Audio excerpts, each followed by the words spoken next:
Wildfire intensity and frequency are both increasing here in the Great Basin, particularly in sagebrush steppe ecosystems. And that's a bad thing because we're losing over 1 million acres sagebrush habitat every year to wildfire, which is a lot. My name is Otis Clyne.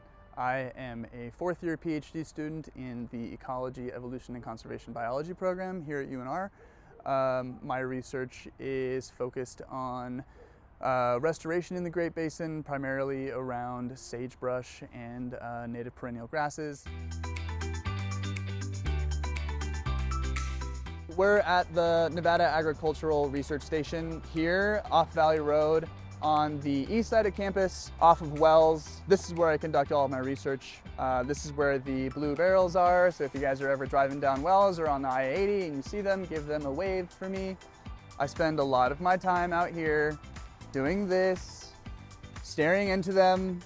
The idea is to test what happens if you seed native species multiple years after a wildfire happens. So the status quo currently is that when there's a wildfire, we as in the land managers, Bureau of Land Management, state agencies, will take the seed of what was there before.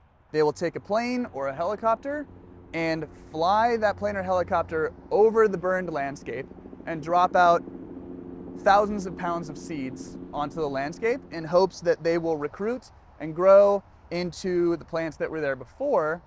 But a lot of the times, the plants that they seed don't establish.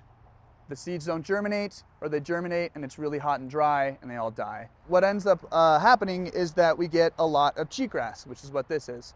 And cheatgrass tends to dominate the spaces that it's in, and it outcompetes the natives, and it becomes monocultures of just cheatgrass, which reduces biodiversity and threatens the species that rely on the native plants for habitat and food.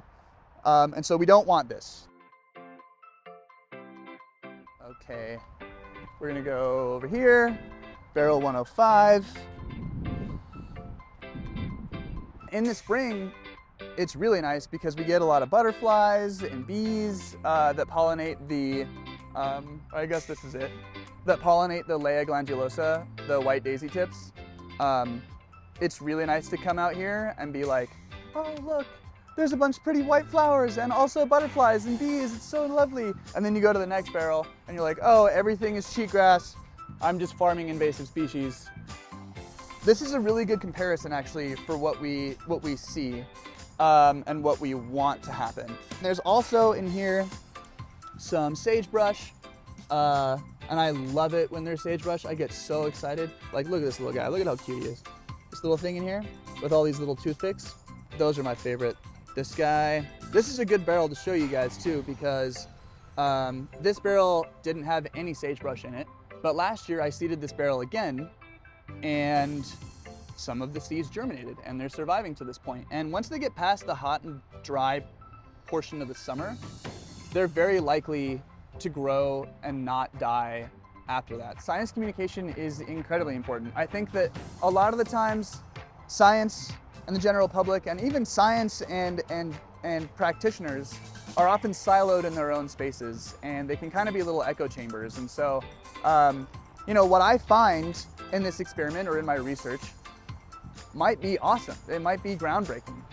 But if it's not effectively and efficiently communicated to the general public or to the people that can actually take the results of my research and implement them into real life use, this is useless.